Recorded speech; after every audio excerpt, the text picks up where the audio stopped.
Group 1 పై సరికొత్త అనుమానాలు.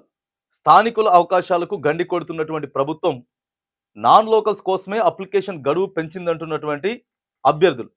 గత ప్రభుత్వ అప్లికేషన్‌లో మీరు భారత పౌరులా, తెలంగాణకు చెందినవారా అన్న ఆప్షన్‌లు ఉండేటివట. రేవంత్ సర్కార్ అప్లికేషన్‌లో కనిపించని తెలంగాణకు చెందినవారా అన్న ఆప్షన్.